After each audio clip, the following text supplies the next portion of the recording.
Hello students, मैं विकास भारती आप सभी का एक बार फिर स्वागत करता हूं आपके अपने यूट्यूब चैनल विकास वर्चुअल क्लास में।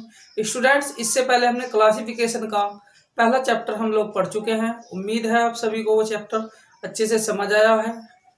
स्टूडेंट्स, उस पहले चैप्टर के अभी क्वेश्चन आंसर रहते हैं, उसकी वीडियो आपको जल्दी ही हमारे यूट्यूब चैनल पर मिल जाएगी। हो सकता है आपको नेक्स्ट आने वाले 1-2 दिन में ही मिल जाए, तो आप उसके क्वेश्चन आंसर भी आराम से लगा सकते हैं। स्टूडेंट, जैसा कि हमारा मेंशन है कि आज हम करने जा रहे हैं डीसी सर्किट, डीसी परिपथ, डायरेक्ट करंट जो परिपथ है वो करने जा रहे हैं। तो स्टूडेंट्स, ये चैप्टर हमारा बहुत ही इंपॉर्टेंट है और इस चैप्टर से हमारे बहुत ही ज़्यादा क्वेश्चन आपके पास आने वाले हैं, क्योंकि इसमें बहुत ज़्यादा इंपॉर्टेंट चीज़ें आपकी हैं। इसमें किरचॉफ के 2 लॉ हैं, किरचॉफ के 2 नियम हैं।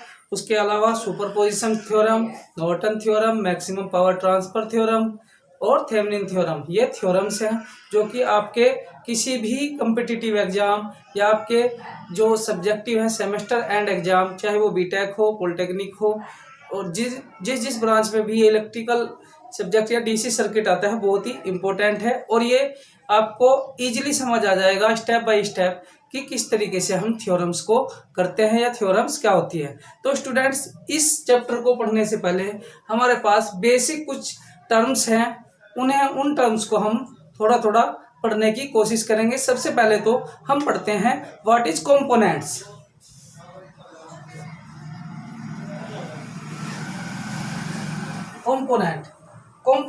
कंपोनेंट वो होते हैं जो हमारे सर्किट में जो मटेरियल या जो चीजें हमारे सर्किट में यूज की जाती हैं।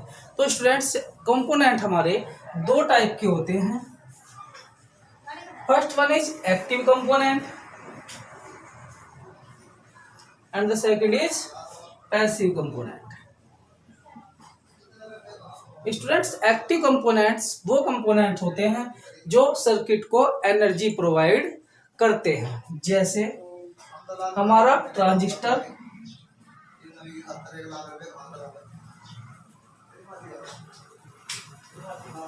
एम्पलीफायर,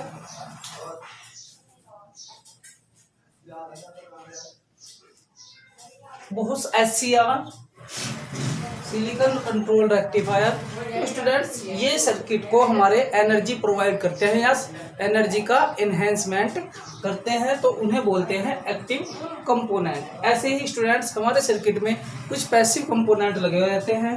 पैसिव कंपोनेंट हमारे वो कंपोनेंट होते हैं जो हमारे सर्किट को एनर्जी को क्या करते हैं, एनर्जी का लॉस करते हैं या dissipate. Passive component are those components which dissipate the energy from the circuit. There are 3 types. First one is resistor, capacitor and the inductor. Students, resistor प्रतिरोध, कैपेसिटर यानी कि संधारित्र या इंडक्टर प्रेरक बोलते हैं इसे। ठीक है, तो इसका जो सिंबल है वो हमारा रेजिस्टेंस का, आप सभी ने देखा होगा, इसे ऐसे डिनोट करते हैं। कैपेसिटर,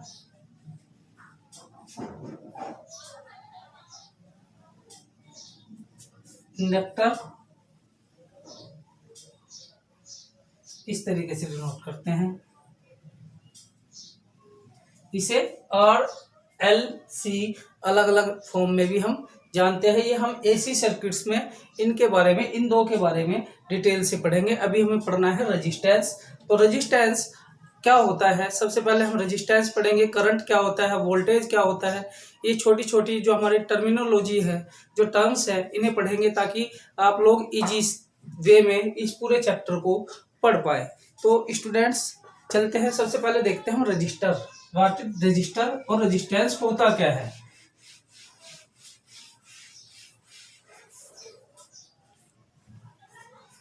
रेजिस्टेंस किसी भी परिपथ में या किसी भी सर्किट में जितनी वोल्टेज होती है वो उसमें जितना भी उस वोल्टेज के कारण जो करंट इंड्यूस होता है वो दोनों एक दूसरे के प्रोपोर्शनल होते हैं। अगर किसी सर्किट को हम V वोल्टेज दें तो इसमें जो इंड्यूस करंट है वो हमारा I इंड्यूस करंट है वो एक दूसरे के प्रोपोर्शनल हो जाएगा। तो यहां से जब हम प्रोपोर्शनलिटी कांस्टेंट हटाते हैं तो ये हमारा R क्या है, हमारा एक कांस्टेंट है, इसका जो मात्रक है वो ओम होता है। यहीं से हमारा एक नियम निकल के आया है जिसे ओम का नियम कहते हैं। इसका क्या है कि यदि किसी जो हमारा कंडक्टर है उसकी जो भौतिक अवस्था, जो फिजिकल जो उसकी स्टेट है उसमें चेंज हम कर दें तो उसके जितने सिरे हैं उनके बीच जो वो पोटेंशियल डिफरेंस होगा वो हमारा, उसमें बहने वाली धारा दोनों एक दूसरे के क्या होंगे, समानुपाती होंगे। जैसे जितने भी जो भी हमारा सर्किट है उसमें जितने भी वोल्टेज या विभवांतर है वो हमारा क्या होगा, पोटेंशियल डिफरेंस वो हमारे जितना भी उस पूरे सर्किट में करंट है उन दोनों का क्या होगा, ये हमारा समानुपाती होगा, वोल्टेज करंट के समानुपाती होगी। तो यहाँ से हमारा रेजिस्टेंस निकल के आया। तो यही नियम हमारा मोस्ट इम्पोर्टेंट, जो कि जिसके ऊपर हमारी आधे से ज्यादा इस चैप्टर कह ले या इलेक्ट्रिकल इंजीनियरिंग कह ले डिपेंड करती है, वो है हमारा ओम्स लॉ। ओम्स लॉ ये हमारे ओम नाम के एक साइंटिस्ट थे, साइमन ओम्स करके। तो इन्होंने एक नियम दिया था कि किसी भी सर्किट में बहने वाली जो धारा है उस सर्किट के अक्रॉस प्रवाहित होने वाली जितनी भी वोल्टेज है उसके समानुपाती होती है। और जो ये रेजिस्टेंस है स्टूडेंट, ये हमारा अलग अलग चीजों पर निर्भर करता है, इसका मात्रक हमारा ओम होता है। यही हमारा ओम का नियम कहलाता है। उम्मीद है आपको ओम का नियम अच्छे से समझ आया होगा। स्टूडेंट अब देखते हैं हमारा ओम के नियम के बाद कि रेजिस्टेंस अगर ये हमारा ओनली मेटालिक कंडक्टर पे लागू होता है। ये हमारा ओनली मेटालिक जो कंडक्टर्स है उन मेटालिक कंडक्टर के ऊपर ही अप्लाई होता है ओम्स लॉ। अदरवाइज और किसी कंडक्टर पर इसकी जो वैल्यू है वो हमारी चेंज हो जाती है, उसमें ये दोनों चीजें एक दूसरे के कांस्टेंट नहीं होती। तो स्टूडेंट्स अब चलते हैं, अगर किसी भी सर्किट में जो हमारा रेजिस्टेंस है, जो कि आप अगर कोई बच्चा साइंस जिसने 12th में जिसके पास रही होगी तो उसने ये सारी चीजें पहले से ही वो बच्चा पढ़ चुका है। लेकिन जो बच्चा अभी 10th करके आया है या जिसने अभी हाल ही में अभी एडमिशन लिया था इसी साल में 10th करने के बाद, तो स्टूडेंट्स उनके लिए बिल्कुल नया है, तो वो थोड़ा बच्चे ध्यान से देखें और आपके बहुत अच्छे से समझ आ जाएगा। अगर किसी सर्किट में हमारा जो रेजिस्टेंस है वो सीरीज में हो तो सबसे पहले हम पढ़ते हैं रेजिस्टेंस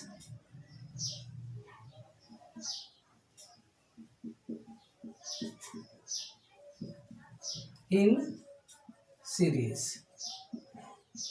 ये हमारा बाइलिंगुअल है, हिंदी और इंग्लिश दोनों में, श्रेणी क्रम में प्रतिरोध। इसका हिंदी में क्या है, श्रेणी क्रम में प्रतिरोध, रेजिस्टेंस इन सीरीज। अगर हमारे पास बहुत सारे रेजिस्टेंस को आपकी बुक में ऐसा भी बना मिल सकता है, हम 3 ही ले लेते हैं, हम 3 ही ले लेते हैं। तो इसमें resistance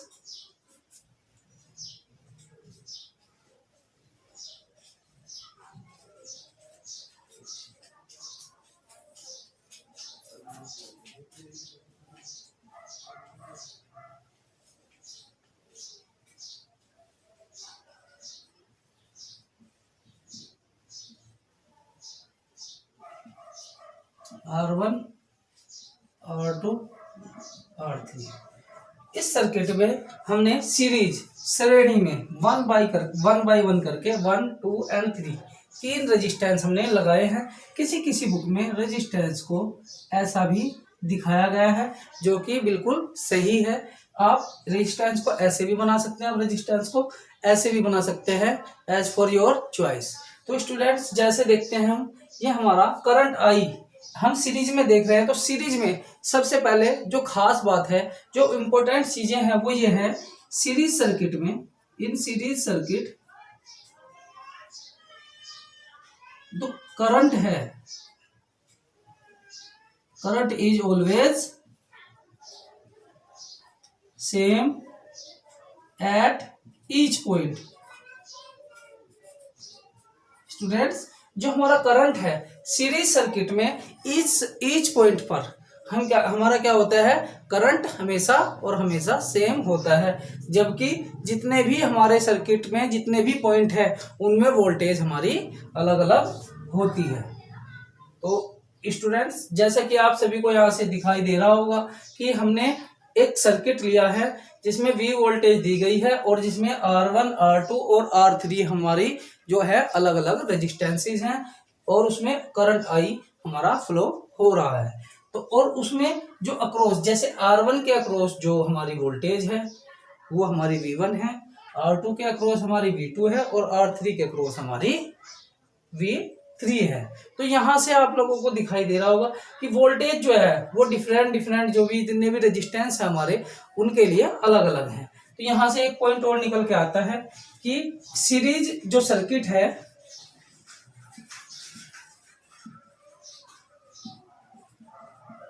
voltage is differ in each point. जो हमारे पॉइंट्स है, जो वोल्टेज है वो क्या होगी, हमारी डिफर होती है, अलग अलग होती है। जैसे इस रेजिस्टेंस के लिए जो वोल्टेज है वो हमारी R1 है, इस रेजिस्टेंस के लिए जो वोल्टेज है हमारी R2 है, सॉरी V2 है, और इस रेजिस्टेंस के लिए जो वोल्टेज है वो हमारी V3 है। तो स्टूडेंट्स, हम यहाँ से एक चीज देख लेते हैं, एक चीज करते हैं कि अगर टोटल वोल्टेज हमारी इसमें इस सर्किट में V है तो जो हमारी वोल्टेज है वो V1 plus V2 plus V3 होंगी, V1 V2 V3 होंगी। तो यहाँ से हमने अभी ओम का नियम पढ़ा है। ओम का नियम क्या कहता है, V1 जो है हमारी I R1 के बराबर है, क्योंकि अभी हमने पढ़ा है V बराबर I R। तो यहाँ से आई आर यानी कि आई R1, आई R2, आई R3 जितने भी रेजिस्टेंस हमारे सीरीज में लगे होंगे उन्हें हम इस तरीके से लिख सकते हैं, जैसे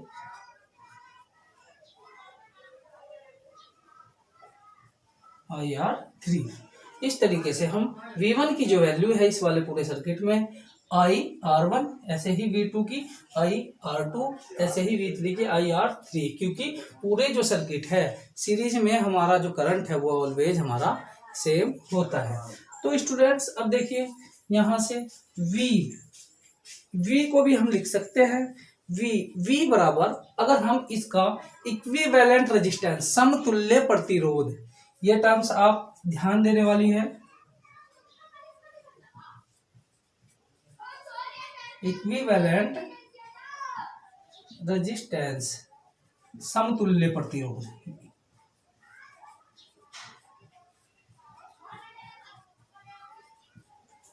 इक्विवेलेंट रेजिस्टेंस या समतुल्य प्रतिरोध। तो स्टूडेंट्स, समतुल्य प्रतिरोध या इक्विवेलेंट रेजिस्टेंस क्या होता है, जो इन सभी को ऐड करके या मिलाकर के जो बनेगा वो जो फाइनल जो हमारा रिजल्ट होगा वही हमारा समतुल्य प्रतिरोध होता है।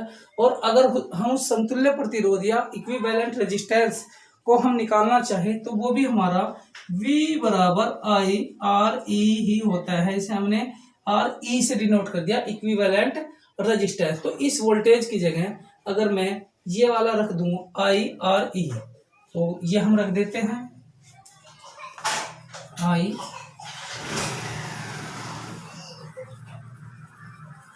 R1, आई R2 और आई R3। तो स्टूडेंट्स, यहाँ से हमारा I कॉमन आ जाएगा और जो RE है तो हमारा R1 plus R2 plus R3 हो जाएगा।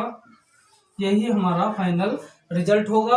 अगर किसी भी सर्किट में जो हमारे रेजिस्टेंस है वो सीरीज में लगे हुए हैं तो उनकी वैल्यूज को हम डायरेक्ट ऐड करके हम अपना इक्विवेलेंट रेजिस्टेंस निकाल सकते हैं। फॉर एग्जांपल, जैसे इस रेजिस्टेंस की वैल्यू अगर 3 ओम है और इस रेजिस्टेंस की वैल्यू 5 ओम है और इस रेजिस्टेंस की वैल्यू 4 ओम है, तो हमारा जो इस पूरे सर्किट का इक्विवेलेंट जो रेजिस्टेंस होगा वो हमारा इन सभी का एडिशन हो जाएगा। जैसे R 3 + 5 + 4 12 ओम हमारा इक्विवेलेंट रेजिस्टेंस हो जाएगा। तो स्टूडेंट्स, आप सभी को रेजिस्टेंस इन सीरीज समझ आया होगा। एक बार और देखते हैं कि जब हमारा रेजिस्टेंस सीरीज में होता है तो हमारा जो करंट है वो always each and every point पर हमारा क्या होता है, वो समान होता है। जबकि सीरीज सर्किट में हमारा जो वोल्टेज है वो हर पॉइंट पर जितने भी रेजिस्टेंस हमारे लगे हुए होंगे उन सब का जो वैल्यू है वो अलग अलग होती है। ये हम डेरिवेशन से प्रूव कर चुके हैं। और ऐसे ही हम धीरे धीरे क्या करते हैं कि R1 R2 की जितनी भी वैल्यू है, अगर वो सीरीज में गिवन है या सीरीज में दिए हुए हैं, सीरीज में बैक टू बैक एक पॉइंट से दूसरे पॉइंट में जुड़े हुए हैं। सीरीज का मतलब है एक का आखिरी सिरा इस रेजिस्टेंस का जो लास्ट पॉइंट है वो इसके पहले पॉइंट से जुड़ा हुआ है, तो उस टाइम पे हमारा क्या होता है, सीरीज सर्किट होता है। सीरीज एक के बाद एक, तो ये हमारा सीरीज सर्किट है। इसका ऐसे ही इसका लास्ट सिरा इसके पहले सिरे से, इसका लास्ट पॉइंट पहले पॉइंट से जुड़ा हुआ है। तो स्टूडेंट्स, यहाँ से अब सीरीज में अगर रेजिस्टेंस है तो उनकी वैल्यू को डायरेक्ट ऐड करके उनका वैल्यू इक्विवेलेंट रेजिस्टेंस हम बता सकते हैं। स्टूडेंट्स, अब देखते हैं हमारा पैरेलल सर्किट कि पैरेलल सर्किट को हम कैसे उसकी वैल्यू को हम फाइंड आउट करते हैं। चलिए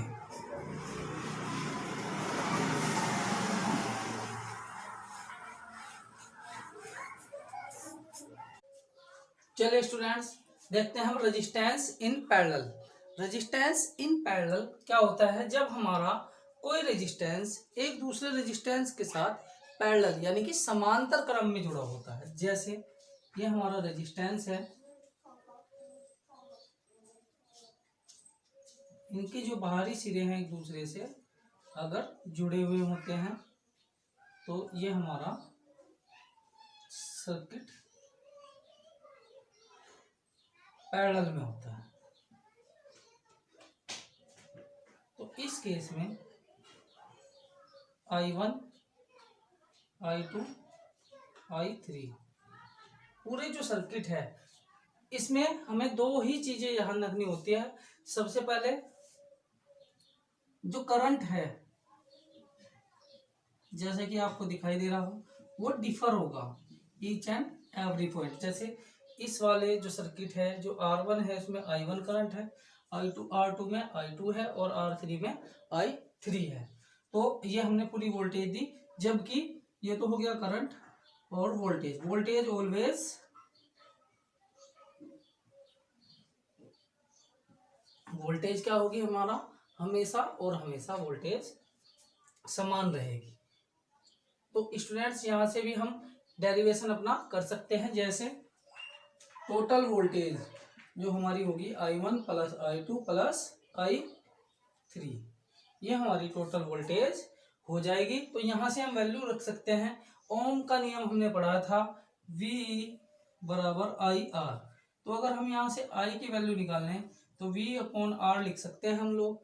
तो V/R जब हम लिखेंगे तो इसे हम लिख सकते हैं V/R1 + V/R2 + V/R3। Same for equivalent resistance. Equivalent resistance भी हमारा V/R इक्विवेलेंट, इस तरीके से हम इसे रख सकते हैं। तो स्टूडेंट, पूरे में से हमारा VR इक्विवेलेंट बराबर V कॉमन लेंगे, 1/R1 + 1/R2 + 1/R3 ऐसे कर देंगे और यहाँ से V से V कट जाएगा।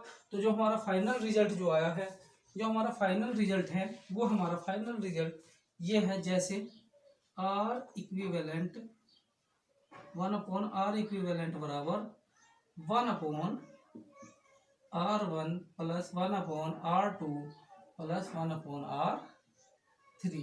तो ये हमारा क्या है स्टूडेंट्स, फाइनल रिजल्ट है।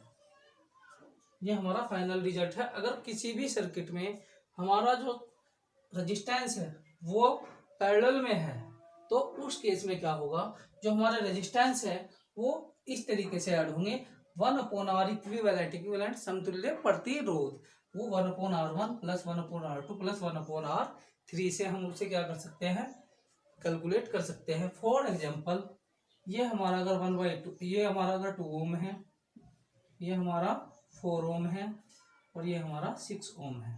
तो स्टूडेंट्स इन सभी की वैल्यू इस वाली जो इक्वेशन जो हमारा फाइनल रिजल्ट आया है 1/R इक्विवेलेंट बराबर 1/2 प्लस 1/4 प्लस 1/6। तो इसमें हम क्या कर सकते हैं, इन सब का पहले एलसीएम लेंगे। 6 इनका एलसीएम कितना होगा स्टूडेंट्स, 12।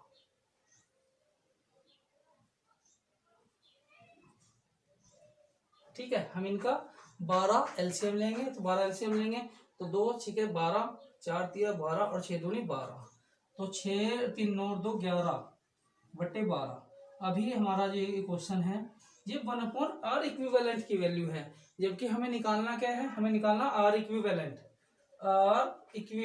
तो इसकी जो वैल्यू होगी 12/11 ओम। ये हमारा 12/11 12/11 ये हमारा क्या हो जाएगा, इक्विवेलेंट रेजिस्टेंस हो जाएगा। स्टूडेंट्स अगर आप सबको लगता है कि आप सभी ने कुछ सीखा है तो मुझे कमेंट बॉक्स में ज़रूर लिखें। इसके और प्रॉब्लम्स के लिए अगर आपको और इसकी प्रॉब्लम्स अच्छी करनी है तो आप मुझे बता सकते हैं, तो हम इनकी और भी अच्छी तरीके से प्रिपरेशन कर सकते हैं। स्टूडेंट्स ये हमारा रेजिस्टेंस था जो कि हमारा सीरीज और पैरेलल में हमने आज पढ़ा है। तो उम्मीद है आप सभी को ये समझ आया होगा। इसी चैप्टर से रिगार्डिंग और भी अच्छी वीडियो के साथ हम आपके साथ जल्दी ही मिलते हैं। स्टूडेंट्स जिसने भी अभी तक हमारा चैनल सब्सक्राइब नहीं किया है, चैनल को सब्सक्राइब करें, वीडियो को लाइक करें, अपने दोस्तों के साथ शेयर करें और अच्छे से अपनी प्रिपरेशन को अंजाम देते रहें, ताकि आने वाले एग्ज़ाम में आप सभी को इससे बेनिफिट हो सके। और एग्ज़ाम तक अगर आपको नोट्स की भी आवश्यकता है तो मैं आपको नोट्स के भी पीडीएफ बना करके सेंड कर दूंगा, या आपको कोई एक लिंक दे दूंगा जो आपको चैनल से मिल जाएगा। आप मुझे कमेंट में लिख दीजिएगा कि आपको नोट्स प्रोवाइड कराने हैं या किस तरीके से, या इसी तरीके से हम आपको पढ़ाते जाएं। स्टूडेंट्स ये रेजिस्टेंस का एक तरीका था निकालने का। मिलते हैं आपको नई वीडियो में, तब तक के लिए जय हिंद जय भारत।